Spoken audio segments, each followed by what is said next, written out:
कोई बड़ा संग्राम लेके चलोगे तो धैर्य लगेगा, छोटा मोटा काम लेके आए हो तो जल्दी खलास हो जाओगे।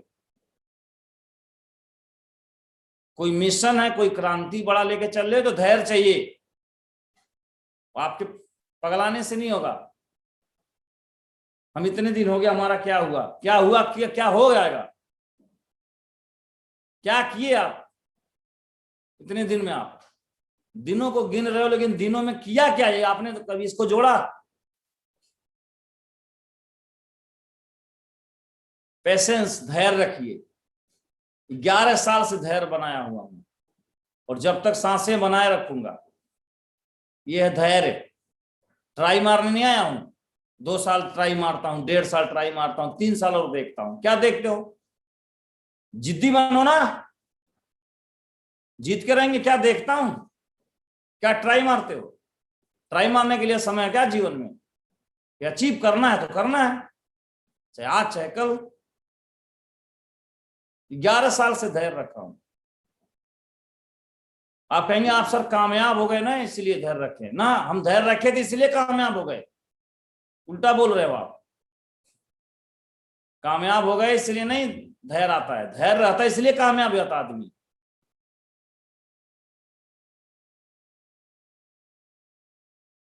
तो एक पहला तो पेशेंस चाहिए और लंबा पेशेंस चाहिए। एक दिन का काम नहीं है, बहुत बड़ा काम है ये। परसेप्शन, परसीव करना। परसेप्शन मतलब परसीव करना, चीजें समझ में आ रही हैं कि नहीं जो बताया जा रहा है। इतना तो समझ अगर आपके अंदर नहीं है कि आप समझ ही नहीं पाते हो तो कैसे कामयाबी लोगे आप? कोई चीज बताया जा रहा है, समझ ही नहीं आ रहा है तो आगे कैसे बढ़ोगे? परसीव करना, परसेप्शन। पीपुल, यह लोगों का बिजनेस है। लोगों का बिजनेस है, लेकिन बिजनेस लोगों के लिए बना है, ध्यान रहे। लोगों के लिए बिजनेस नहीं है, बिजनेस लोगों के लिए है, उल्टा है। लोगों के लिए बिजनेस, बिजनेस के लिए लोग नहीं है इसमें कोई भी। इसमें कितने लोग बिजनेस के लिए काम कर रहे हैं ना? बिजनेस आपके लिए काम करेगा। आप पैसे के लिए काम करना चाहेंगे कि पैसा आपके लिए काम करे? पैसा आपके लिए काम करे ना। बिजनेस आपके लिए, बिजनेस लोगों के लिए है, ना कि लोग बिजनेस के लिए हैं। प्रोएक्टिव, एक एंटरप्रेन्योर प्रोएक्टिव होता है। जैसे ही पिछले साल लॉकडाउन लगा तो डायरेक्टर सर तुरंत जूम मीटिंग शुरू कर दिए। नहीं तो हम तो पहले जानते भी नहीं थे कि जूम मीटिंग क्या होता है। हम तो सोचे हमारा मीटिंग कैसे होगा, लेकिन पता चला कि ऐसे वीडियो कॉलिंग पे कोई मीटिंग होती है। प्रोएक्टिव, अपनी टीम के लिए हर चीजों के लिए प्रोएक्टिव रहिए। पीछे मत रहिए, आगे रहिए, आगे आगे चलिए।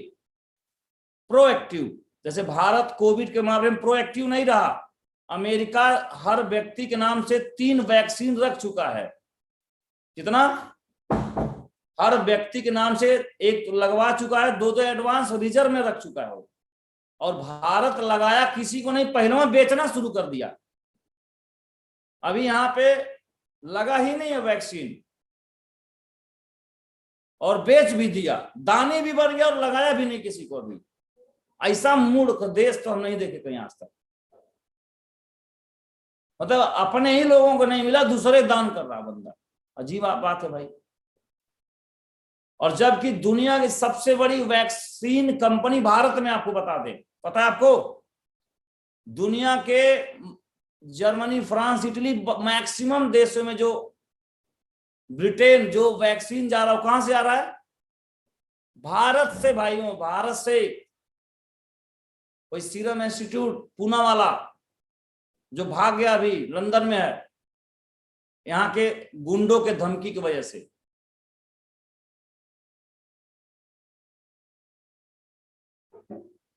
तो अमेरिका 3 एडवांस में रखा हुआ है और चाइना में ये आया। कोविड चाइना से शुरू हुआ और वो प्रोएक्टिव हो गया, जहां से आया वो बच गया और हम उससे हजारों किलोमीटर दूर इतने सोए हुए हैं, इतने मूर्ख है हम कि हम मर रहे हैं यहाँ पे, कोई सावधानी नहीं, कोई वेंटिलेटर नहीं, कोई कुछ भी नहीं हमने किया, तो ये ऐसे लोग मारे जाते हैं। ऐसे ही एक राजा भी इस तरह का होता है, एक प्रोएक्टिव होता है, पहले से रेडी रखता है कि दुश्मन आएगा तो तैयार रहना है, आहट के समय ही एक्शन ले लेता है पहले ही। और एक जब राज्य में प्रवेश करके हमला हो जाता है तो वो जूता पहनता उठ के और जाकर तलवार खोजता है। तो इसमें लीडर भी कई लोग ऐसे हैं एकदम सोए हुए आराम आराम से, वो उनका बहुत अच्छा नहीं होने वाला है। प्रोएक्टिव रहिए अपने टीम को लेके, अपने आप को लेके, बिजनेस को लेके, हर चीज को लेके प्रोएक्टिव।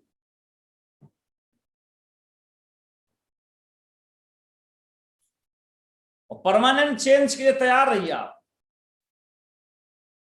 कोई भी जो बदलाव हो रहा है ना, बदलने के लिए तुरंत परमानेंट चेंज के लिए तैयार रहिए। सच यही है कि हम बदलने के लिए तैयार तो हैं, और सब कोई इंसान ने इस दुनिया में जो बदल नहीं रहा है। शारीरिक रूप से तो सभी बुढ़े से जवान से बूढ़े हो ही रहे, तो बदल ही रहे हैं। वो बदलाव इतना सूक्ष्म है कि दिखाई नहीं दे रहा है। मानसिक तौर पे भी आप बदलते रहते हो। जैसे कल आप कुछ और सोचते थे, 3 दिन पहले आप दुखी थे, आज आप सुखी हो, तो बदले कि नहीं बदले?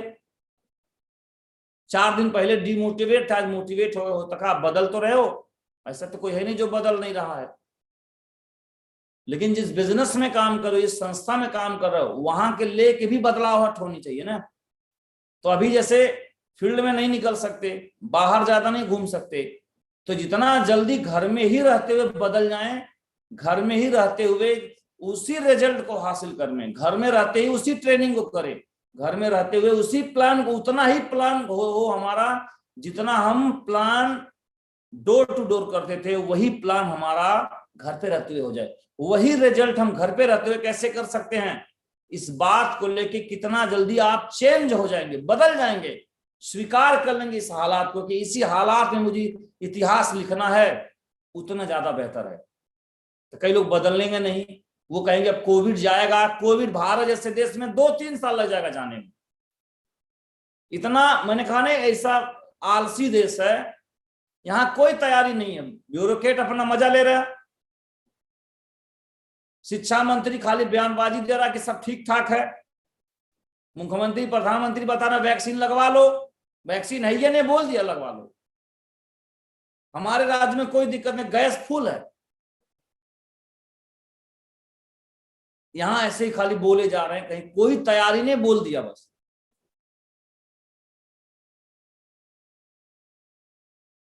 तो परमानेंट चेंज के लिए तैयार रहिए।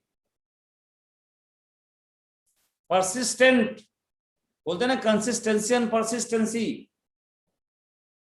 परसिस्टेंट माने लगातार सीखना होगा। कई लोग बोलते हैं पिछला वाले मीटिंग में तो हम सीखे थे, 3 ट्रेनिंग तो ले लिया सुबह वाला, पिछले वाले ट्रेनिंग में तो यह वाली बात थी, तुम गए काम से, तुम्हारे बस की बात नहीं होगी। परसिस्टेंट 11 साल से वही ट्रेनिंग ले रहा हूं प्रभु, 5000 साल से वही रामायण गा रहे हो, 5000 साल से भगवत गीता पढ़ रहे हो, समझ में आ रहा कि नहीं? हजारों साल से हनुमान चालीसा पाठ कर रहे हो, वही सारे कृत्य जब से पैदा हुआ। डेली दांत मांजते हो कि नहीं सुबह उठ के, कि बोलता है तो नया काम करता हूं दांत के लिए। परसिस्टेंट लर्निंग, लगातार सीखना होगा। लगातार माने लगातार। जो कल नहीं मीटिंग में जुड़े थे, उन्हें उनसे पूछें कि कल क्या हुआ था मीटिंग में, बता के दिखाओ, तो बता पाएंगे। और जितनी मीटिंग आज तक हुआ उसमें वो जुड़े हैं, कल नहीं जुड़े थे वो, बता पाएंगे वो। तो इतना पीछे हो गए कि नहीं वो? तो परसिस्टेंट लगातार बने रहना, लगातार लगातार लगातार। पोटेंशियल,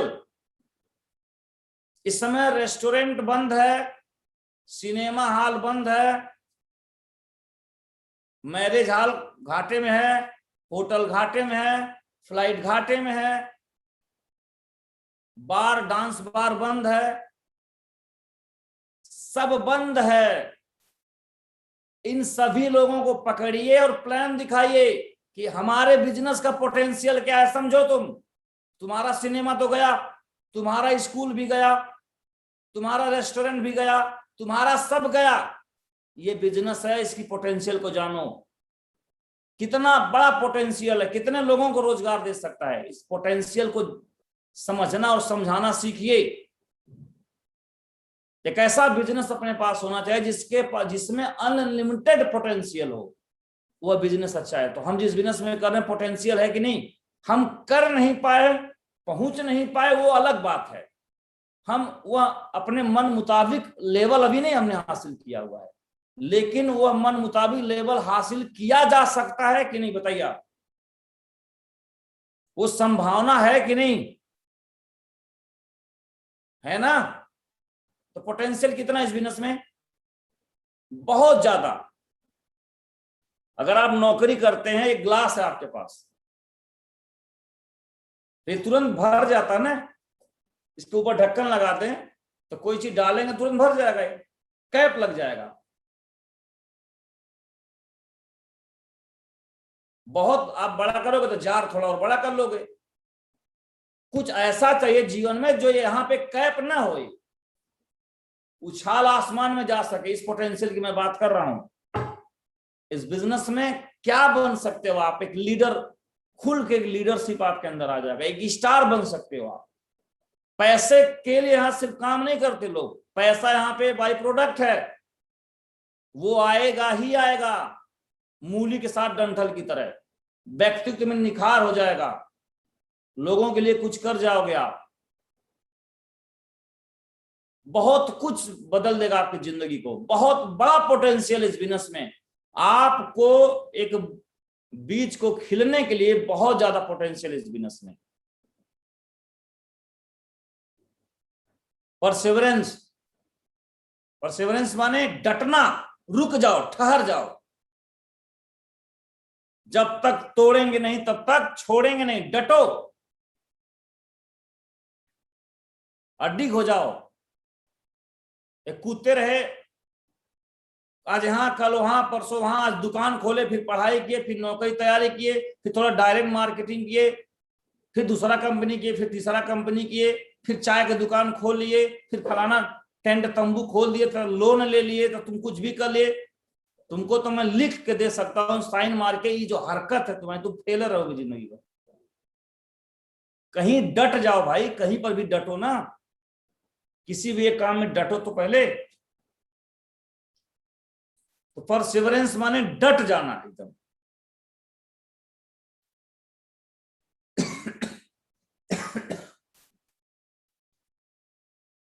ये कुछ पॉइंट था जो मैंने आपके सामने शेयर किया। 8P के बारे में हमने जाना, और ताप से कैसे सच तक हम पहुंच सकते हैं उसके बारे में जाना, और क्या क्या होने से झूठ है, पाप लग जाएगा हमारे ऊपर, वो भी हमने जाना। मेरे हिसाब से 7 बज गया है। जितना मुझे कहना था मैंने कह दिया। समझ आया होगा आपको, कुछ तो बात समझ में आया होगा। क्या समझ में आया? और आज क्लोजिंग डे है,